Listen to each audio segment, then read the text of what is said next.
आप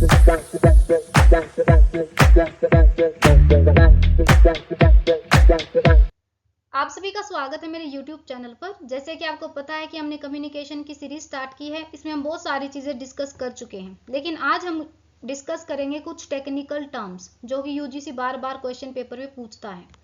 तो देखिए, आज का हमारा टॉपिक है मैक्रो फंक्शंस ऑफ कम्युनिकेशन, जो कि बहुत ही इंपॉर्टेंट है पेपर के पर्सपेक्टिव से। तो आज के अपने टॉपिक को स्टार्ट करते हैं। अगर आप चैनल पर नए हैं तो चैनल को सब्सक्राइब कर लें ताकि आपको सारे अपडेट टाइम टू टाइम मिलते रहें।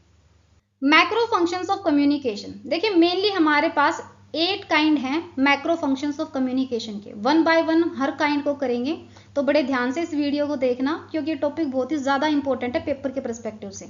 तो सबसे पहले आता है इमोटिव फंक्शन। देखिए वर्ड से ही पता चल रहा है कि यहाँ पर इमोशंस की बात की गई है, मतलब कि हम अपनी भावनाओं को व्यक्त करते हैं। इसका मतलब होता है भावनात्मक कार्य। यहाँ पर फोकस होता है स्पीकर की फीलिंग्स और इमोशनल स्टेट को रिफ्लेक्ट करना। जब हम इमोटिव फंक्शंस का यूज करते हैं तब कोई भी व्यक्ति अपने इमोशंस को, फीलिंग्स को या फिर इनर स्टेट को एक्सप्रेस करता है। मतलब कि उसके मन की कंडीशन जो है उसको डायरेक्ट रिफ्लेक्ट करता है थ्रू वर्ड्स, कि वो डरा हुआ है, गुस्से में है, खुशी में है, आश्चर्य है किसी चीज़ का, या फिर दुख है, तो अपने इमोशंस को एक्सप्रेस करता है। तो वहां पर हम यूज कर रहे होते हैं इमोटिव फंक्शंस ऑफ कम्युनिकेशन का। जैसे कि हम बोलते हैं ओ नो, या फिर बोलते हैं यस आई डिड इट, या फिर ओ माई गॉड, या फिर ओ शिट मैंने क्या कर दिया। तो यहाँ पर हमने अपने इमोशंस को एक्सप्रेस किया है, मतलब कि यहाँ पर हमने इमोटिव फंक्शंस ऑफ कम्युनिकेशन का यूज किया है। देन आता है डायरेक्टिव फंक्शन। इसका मतलब ये है कि यहाँ पर जो फोकस होता है वो लिसनर के बिहेवियर को चेंज करना होता है। मतलब कि जैसे कि पेरेंट्स बच्चे को बोलते हैं टीवी बंद करके पढ़ाई करो। यहाँ पर जो पेरेंट्स हैं वो स्पीकर हैं और जो लिसनर है वो बच्चा है। बच्चे को बोला जा रहा है कि टीवी बंद करके पढ़ाई करो। यहाँ पर किसके बिहेवियर को चेंज किया गया? लिसनर के बिहेवियर को चेंज किया गया। मतलब कि डायरेक्टिव फंक्शंस का यूज करते हैं कम्युनिकेशन में, तो हम दूसरों के बिहेवियर को इन्फ्लुएंस करते हैं, उनके एक्शन को इन्फ्लुएंस करते हैं, उनको हम डायरेक्शन देते हैं, मतलब कि निर्देश देते हैं, तो उसे हम बोलते हैं डायरेक्टिव फंक्शन। देन आता है fatigue function. Open the channel for communication और checking that it is working. इसका मतलब ये है कि जब हम किसी से कम्युनिकेशन स्टार्ट करना चाहते हैं या फिर हम चेक करना चाहते हैं जिस माध्यम से हम किसी से बात कर रहे हैं कि क्या जो कनेक्शन है वो स्टैब्लिश्ड हुआ है या नहीं। जैसे कि अगर जूम मीटिंग आपने ज्वाइन की तो आप बोलते हैं एम आई ऑडिबल, क्या मैं सबको सुनाई दे रहा हूँ। अगर आप सुनाई दे रहे हैं लोगों को, ऑब्वियस सी बात है, देन आप कम्युनिकेशन को फर्दर लेके जाएंगे। अगर नहीं सुनाई दे रहे तो पॉसिबल ही नहीं है, तो आप चेक कर रहे हैं कम्युनिकेशन के चैनल को। उसके अलावा अगर आप किसी से मिलते हैं तो आप बोलते हैं हेलो, या फिर आप बोलते हैं हाय हाउ आर यू। तो यहाँ पर भी आप जो है कम्युनिकेशन को स्टार्ट करने के लिए कुछ वर्ड्स यूज करते हैं, तो उसे हम बोलते हैं फैटिग फंक्शन ऑफ कम्युनिकेशन, जहां पर हम कम्युनिकेशन को स्टार्ट करना चाह रहे हैं या फिर हम कम्युनिकेशन के चैनल को चेक कर रहे हैं कि वो वर्किंग है या नहीं है, तो उसे हम बोलते हैं फटीग फंक्शन। पोएटिक फंक्शन, देखिए यहाँ पर हम अपनी लैंग्वेज के थ्रू लिसनर को इंप्रेस करते हैं। मतलब कि हम ऐसे वर्ड्स यूज करते हैं, ऐसे ब्यूटीफुल तरीके से अपनी बात को फ्रेम करते हैं ताकि सामने वाला इंप्रेस हो जाए, तो उसे हम बोलते हैं पोएटिक फंक्शन। मतलब लिसनर को लैंग्वेज के एस्थेटिक, मतलब कि सौंदर्यात्मक जो रूप होता है लैंग्वेज का, उससे इंप्रेस करते हैं, उसे हम बोलते हैं पोएटिक फंक्शन। जैसे किसी कविता के द्वारा, शायरी के द्वारा, गाने के द्वारा, या फिर स्लोगन्स के द्वारा हम लोगों को एक्टिव करते हैं, या फिर हम क्रिएटिव राइटिंग लिखते हैं, तो वहां पर हम यूज कर रहे होते हैं poetic function of communication. Referential function, messages that is constructed to convey information. इसका मतलब ये है कि यहाँ पर जो हमारा मकसद होता है वो इंफॉर्मेशन देना होता है। हम यहाँ पर इमोशनल या फिर परसुएसिव टोन का यूज नहीं करते। हम यहाँ पर सिर्फ फैक्ट बताते हैं, नॉलेज प्रेजेंट करते हैं और बस। जब हम किसी भी प्रकार की नॉलेज देते हैं या कोई भी फैक्ट बताते हैं, वहां पर हम यूज कर रहे होते हैं रेफरेंशियल फंक्शन ऑफ कम्युनिकेशन। जैसे कि आप वेदर फोरकास्ट देखते हैं, उसमें बोलते हैं कि टुमारो इट विल रेन इन दिल्ली।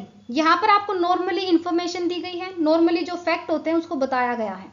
उसके अलावा जैसे कि हम बोलते हैं water boils at 100 degree Celsius, यहाँ पर हमने सिर्फ और सिर्फ इंफॉर्मेशन दी है, यहाँ पर हमने फैक्ट्स को बताया है विदाउट इमोशनल और परसुएसिव टोन के, तो उसे हम बोलते हैं referential function. Metalinguistic function focuses attention on the code of the language itself. इसका मतलब ये है कि हम भाषा के ऊपर ध्यान देते हैं। इसका मतलब सिंपली इसका मतलब ये है कि भाषा पर ध्यान देने वाला जो कार्य होता है उसे हम बोलते हैं मेटालिंग्विस्टिक फंक्शन।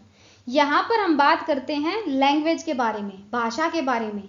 मतलब कि कम्युनिकेशन में जब हम कुछ भी बोलते हैं तो हमारा फोकस होता है लैंग्वेज के रूल्स के ऊपर, यूसेज के ऊपर, या फिर उस जो भी हमने बोला है उसका मतलब क्या है, एज पर द ग्रामर। तो हमारा फोकस कहाँ पर है, यहाँ पे हमारा लैंग्वेज के ऊपर फोकस है कि ग्रामर कैसी है, वर्ड्स का क्या मतलब है, स्पेलिंग क्या है, डिक्शनरी मीनिंग क्या है, वर्ब क्या है, टेंस कौन सा चल रहा है, नाउन कौन सा यूज किया गया, प्रोनाउन कौन सा है। तो उसे हम बोलते हैं मेटालिंग्विस्टिक कम्युनिकेशन।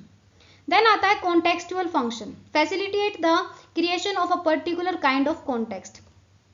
मतलब कि हम एटमॉस्फेयर देख के अपनी कम्युनिकेशन को फ्रेम करते हैं। जैसे कि आप घर से बाहर थे, आप घर पे आए, जैसे देखा आपकी मम्मी आपके भाई को पीट रही है, तो ऑब्वियस सी बात है कि आपने क्या कर लिया, एनालाइज कर लिया एनवायरनमेंट को कि एनवायरनमेंट कैसा है। अब आप अपनी कम्युनिकेशन को फ्रेम करोगे एज पर द कॉन्टेक्स्ट, उसे हम बोलते हैं contextual function. Heuristic function, use of language to gain knowledge, learn and explore environment. इसका मतलब ये है कि ज्ञान प्राप्ति का कार्य। जब हम कम्युनिकेट करते हैं जानकारी प्राप्त करने के लिए, किसी चीज को नई को सीखने के लिए, अपने आसपास के एनवायरनमेंट को एक्सप्लोर करने के लिए, उस टाइम पर हम यूज कर रहे होते हैं ह्यूरिस्टिक फंक्शन। जब हम किसी से सवाल करते हैं, जब हम कोई नई चीज समझने की कोशिश करते हैं, तो वहां पर क्या यूज होता है, ह्यूरिस्टिक फंक्शन ऑफ कम्युनिकेशन। जैसे कि बच्चा अपनी माँ से पूछता है कि बारिश क्यों होती है। यहाँ पर क्यूरियोसिटी है कि मेरे को ये जानना है कि बारिश होती क्यों है। यहाँ पर सवाल किया गया है, नॉलेज को इंक्रीज करने की कोशिश की गई है, तो वहां पर यूज किया गया है ह्यूरिस्टिक फंक्शन ऑफ कम्युनिकेशन। डेनोटेशन, डेनोटेशन का मतलब होता है literal meaning of a word, मतलब कि जो डिक्शनरी मीनिंग है उसके अलावा और कुछ नहीं। जैसे कि होम डिक्शनरी में आप सर्च करोगे तो इसका मतलब है प्लेस वेयर वंस लीव्स, मतलब कि सिंपल जो मीनिंग होता है किसी भी वर्ड का उसे हम बोलते हैं डेनोटेशन। देन आता है connotation, association that are connected to a certain word, मतलब कि जो वर्ड है उससे जो हमारी फीलिंग्स, इमोशंस जुड़े हुए होते हैं, उन चीज़ों की हम बात करते हैं कनोटेशन में। जैसे कि घर, घर को सुनते ही हमारे मन में क्या आता है, कंफर्ट, सेफ्टी। घर मतलब फैमिली, घर से हमारा अपनापन जुड़ा हुआ है। तो यहाँ पर हमने उस वर्ड से जो एसोसिएटेड चीज़ें थी हमने उनको भी समझा, तो उसे हम बोलते हैं connotation. Simile, a comparison between two dissimilar objects using the words as like to connect them, मतलब कि यहाँ पर दो dissimilar objects को हम कनेक्ट करते हैं। कौन से वर्ड यूज करके, as का यूज करते हैं और like का यूज करते हैं। सिमिली को हिंदी में बोलते हैं उपमा अलंकार। देखिए, she is as brave as lion, इसका मतलब वह शेर की तरह बहादुर है।